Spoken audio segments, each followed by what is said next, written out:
हाँ दोस्तों, मैं इसरार अली, ग्राम जवाहिरगंज, पोस्ट त्रिवेदीगंज, तहसील हैदरगढ़, थाना लोनी कटरा, जिला बाराबंकी, उत्तर प्रदेश। मैं आप सभी दोस्तों को एक बहुत ही प्यारी कहानी सुनाने जा रहा हूँ, जिसका उन्वान है अली बाबा 40 चोर। बहुत दिन हुए ईरान देश में कासिम और अली बाबा नाम के दो भाई रहते थे। दोनों बड़ी गरीबी में पले थे। बड़े भाई कासिम का विवाह एक धनी व्यापारी की लड़की से हो गया। वह आराम से रहने लगा, लेकिन अली बाबा गरीब ही रहा। वह लकड़ियां बेचकर अपना पेट पालता था। एक दिन जंगल में पेड़ पर चढ़ा एक सूखी डाल काट रहा था। उसका गधा चढ़ते चढ़ते दूर निकल गया था। अचानक उसने एक ओर से धूल उड़ती देखी। देखते ही देखते 40 घुड़सवार उसी पेड़ के नीचे आकर रुक गए, जिस पर अली बाबा लकड़ी काट रहा था। घुड़सवारों के हाथों में नंगी तलवारें थी। अली बाबा डर गया और पत्तों में छुप गया। कुछ दूर चलने के बाद जो उनमें से उनका सरदार मालूम पड़ता था, एक गुफा के सामने रुक गया और कहने लगा, खुल जा। सिम सिम कहते ही गुफा का दरवाजा खुल गया। 40 सवार गुफा के अंदर गए। कुछ देर बाद गुफा का दरवाजा फिर खुला और 40 सवार अपने अपने घोड़ों को सर पर दौड़ाते हुए, धूल उड़ाते हुए आंखों से ओझल हो गए। अब अली बाबा जल्दी से पेड़ से नीचे उतरा। अली बाबा भी गुफा के सामने पहुंचकर कहने लगा, खुल जा। सिम सिम कहते ही गुफा का दरवाजा खुल गया। अली बाबा गुफा के अंदर गया।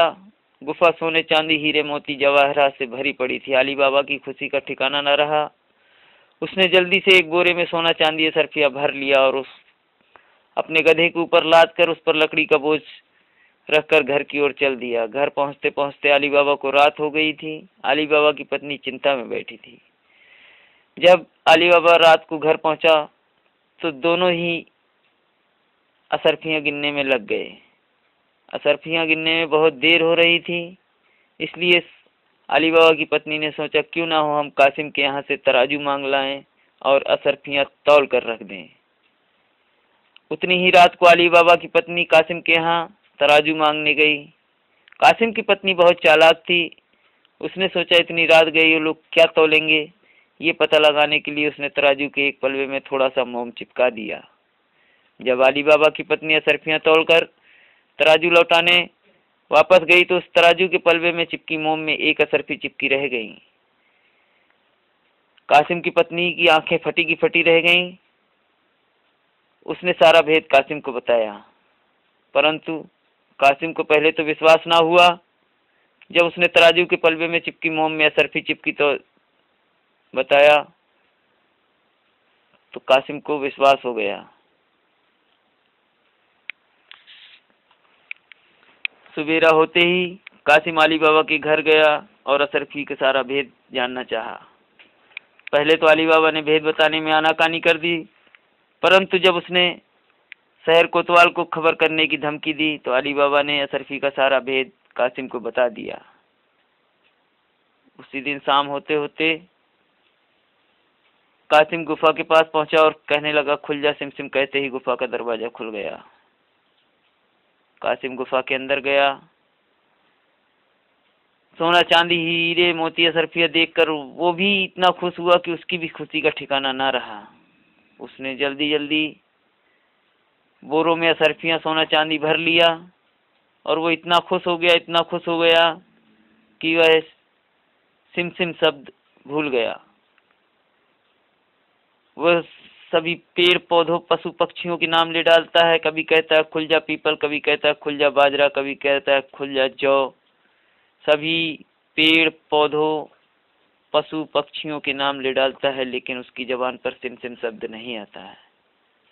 इतने में ही चोरों का गिरोह वहां पहुंच जाता है। कासिम को गुफा के अंदर देखकर हैरान रह जाता है। कासिम को मारकर उसकी लाश के 4 टुकड़े कर दिए जाते हैं और गुफा के चारों कोनों में टांग दिए जाते हैं। जब रात को कासिम घर नहीं लौटता है तो सवेरे कासिम की पत्नी अली बाबा के घर जाती है और कहती है, तुम्हारा भाई अभी वापस नहीं आया है, उसकी खबर लेकर के आओ। अली बाबा ही परेशान हो जाता है। अली बाबा ही गुफा की ओर चल देता है। गुफा के अंदर का दृश्य देखकर अली बाबा हैरान रह जाता है और अपने भाई की लाश के चारों टुकड़े उतार कर एक बोरे में भरकर घर की ओर चल देता है। घर पहुंचकर अली बाबा उसी शहर में एक मोची बाबा मुस्तफा रहते हैं, उनको 2 सरफियां देते हैं अली बाबा और कहते हैं मेरे भाई की लाश के 4 टुकड़े एक में सिल दो। वो मोची बाबा मुस्तफा लाश के 4 टुकड़ों को एक में सिल देता है। अब उसी दिन ये बात मशहूर कर दी जाती है कि कासिम बीमार था, वह मर गया और उसकी मौत मट्टी हो जाती है। अब दूसरे तीसरे दिन जब चोरों का गिरोह फिर गुफा में पहुंचता है तो लाश के टुकड़े गायब मिलने पर चोरों का गिरोह, चोरों का सरदार हैरान रह जाता है। वो समझ जाता है कि इस गुफा का भेद किसी ने जान लिया है। इस गुफा का भेद किसने जाना है, इसका पता लगाने के लिए एक चोर को फकीर का भेष बनाकर पहुंचाया जाता है कि जाके इसका पता लगा के आओ कि इस गुफा का भेद किसने जाना है। तो वो चोर बना फकीर घूमते घूमते सुबह से शाम हो जाती है और मोची बाबा मुस्तफा की दुकान के सामने से गुजर रहा होता है। तो मोची बाबा मुस्तफा बहुत तेजी के साथ चमड़ा सिल रहे होते हैं। तो वो चोर बना फकीर मोची बाबा मुस्तफा की दुकान के अंदर जाता है और उनकी प्रशंसा करने लगता है कि बाबा आप इतने बुढ़े, इतने ज़ईफ हैं और इतनी तेजी के साथ चमड़ा सिल रहे हैं। तो वो मोची बाबा मुस्तफा से रहा नहीं जाता है। वो चोर बने फकीर से कहते हैं अरे मियाँ ये कौन सी बड़ी बात है, अभी मैंने कुछ दिन पहले ही एक लाश के 4 टुकड़े एक में सिले हैं। तो वो चोर बना फकीर अपनी थैली में हाथ डालता है और 2 सरफियां निकालता है और उन मोची बाबा मुस्तफा को देता है और कहता है बाबा आप मुझे उस मकान का पता बता दीजिए जिस मकान में आपने लाश के 4 टुकड़े एक में सिले थे। मोची बाबा मुस्तफा के को 2 सरफियां मिलती हैं। वो जाते हैं अली बाबा के मकान का पता बता देते हैं। चोर बना फकीर अली बाबा के मकान पर चाक से निशान बना देता है और वापस चला जाता है। अब उसी मोहल्ले में एक मर्जीना नाम की लड़की रहती है। वो अली बाबा के मकान के सामने से गुजर रही होती है और देखती है अली बाबा के मकान पर चाक से निशान बना है। वो समझ जाती कुछ ना कुछ गड़बड़ है। वो वैसे ही निशान आसपास के जितने भी मकान थे सभी में वो वैसे ही निशान बना देती है चाक से। अब जब रात को चोरों का गिरोह आता है तो अली बाबा का मकान पहचानने में नाकामयाब रहता है। फिर वापस चला जाता है चोरों का गिरोह। फिर दूसरे दिन जो वही चोर बना फकीर मोची बाबा की दुकान पर पहुंचता है और फिर 2 सरफियां मोची बाबा मुस्तफा को देता है और कहता है बाबा मुझे आप उस मकान का सही पता बता दीजिए। तब मोची बाबा मुस्तफा अली बाबा के मकान का सही पता उसको बता देते हैं। अब आगे होता ये है कि वो जो चोरों का सरदार होता है वो एक तेल का बहुत बड़ा व्यापारी बन के आता है और शाम को टहलते टहलते अली बाबा के मकान के सामने रुक जाता है और अली बाबा से कहता है भाईजान मैं तेल का बहुत बड़ा सौदागर हूँ, बहुत बड़ा व्यापारी हूँ और मुझको दूसरे शहर जाना है और शाम हो गई है, रात होने वाली है। क्या मुझे आप अपने यहाँ ठहर जाने देंगे? सवेरे होते ही मैं फिर अब दूसरे शहर को चल दूंगा। तो अली बाबा कहते हैं कि ये तेल का बहुत बड़ा सौदागर है, बहुत बड़ा व्यापारी है, एक रात अगर हमारे यहाँ ठहर जाएगा तो क्या हो जाएगा। तो भाई अली बाबा उसको इजाज़त दे देते हैं, ठीक है भाई आप हमारे यहाँ रात भर रुक सकते हैं, ठहर सकते हैं। तब ये होता है कि जब अली बाबा ने मेहमान तो बना दिया, उसकी मेहमान नवाजी भी करना है, तो मर्जीना से कहा जाता है कि आप मेहमान के लिए खाना बनाने का इंतजाम करिए और ये आज रात यहीं ठहरेंगे। तब मर्जीना से जब खाना बनाने के लिए कहा जाता है तो उस दिन इत्तेफाक से अली बाबा के यहाँ खाना बनाने के लिए तेल नहीं रहता है।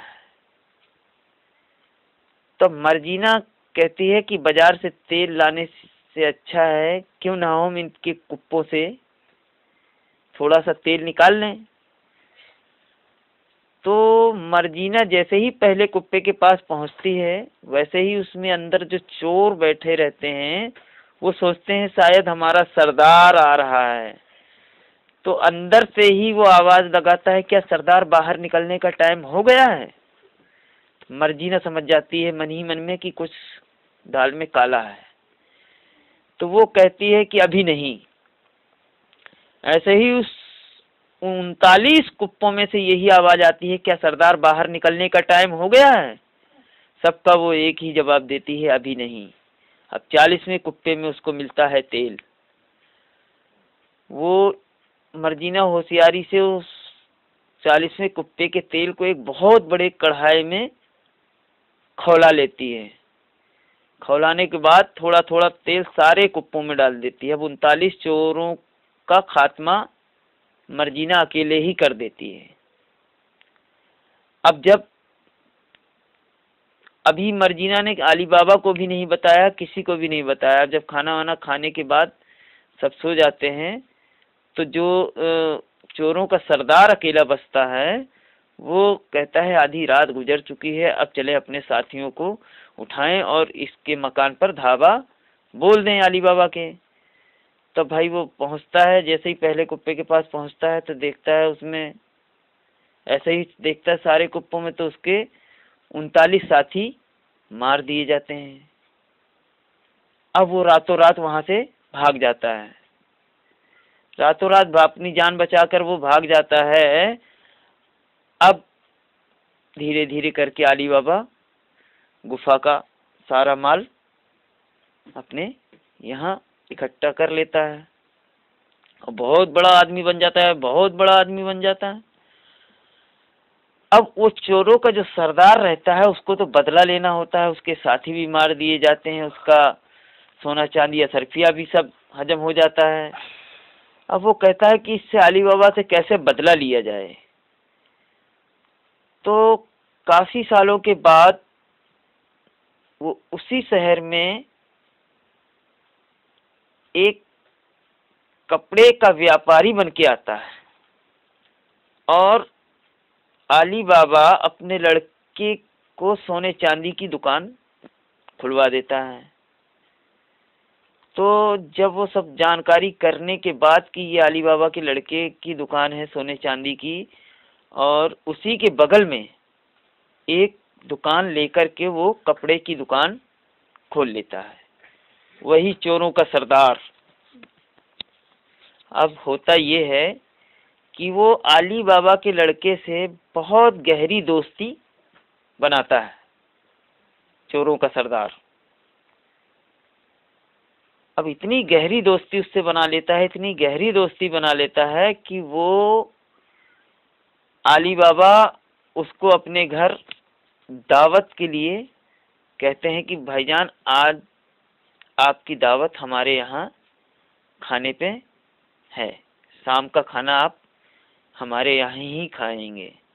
तो पहले तो चोरों का सरदार जो रहता है पहले तो आनाकानी करता है, लेकिन एक शर्त लगा देता है।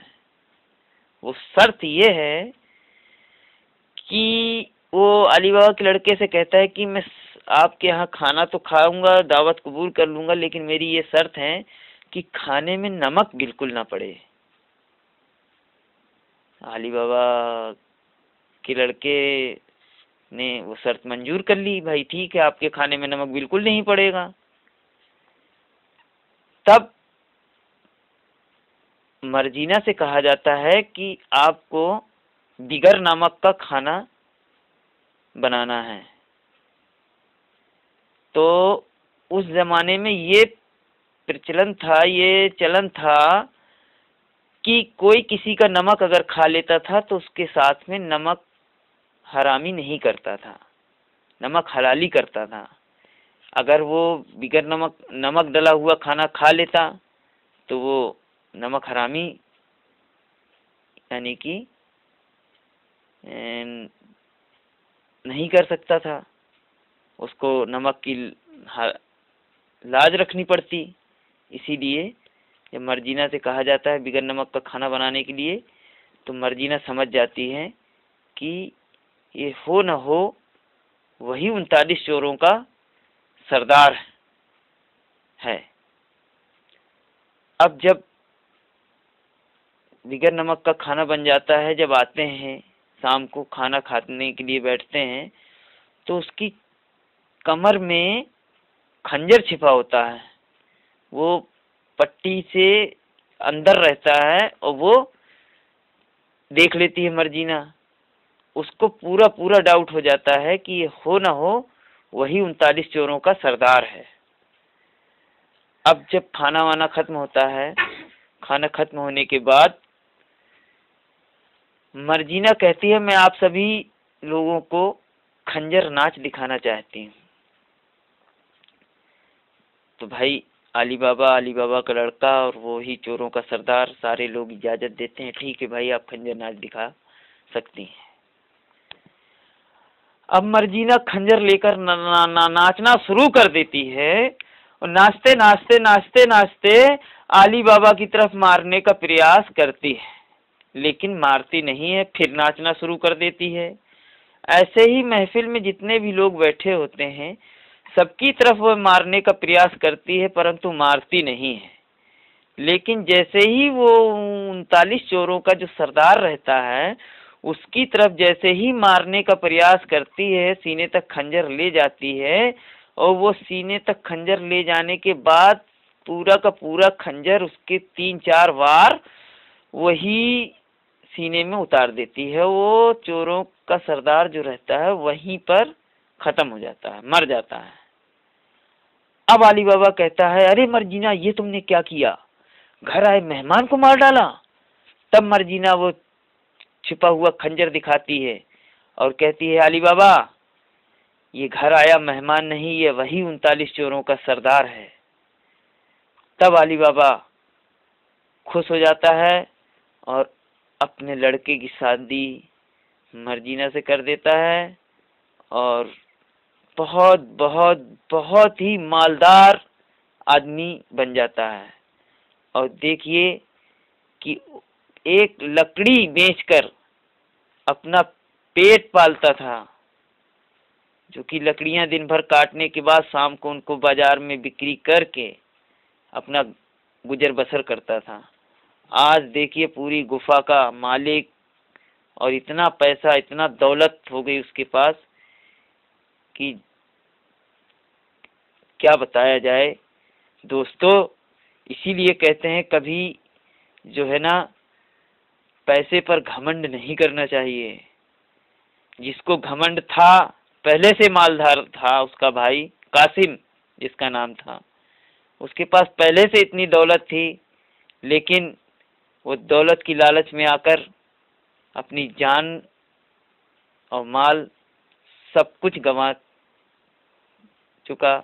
अली बाबा को भरोसा था, अली बाबा कहाँ से कहाँ पहुँच गया। दोस्तों इसी के साथ ही कहानी को मैं यहीं पर समाप्त करने की प्रार्थना करता हूँ। धन्यवाद।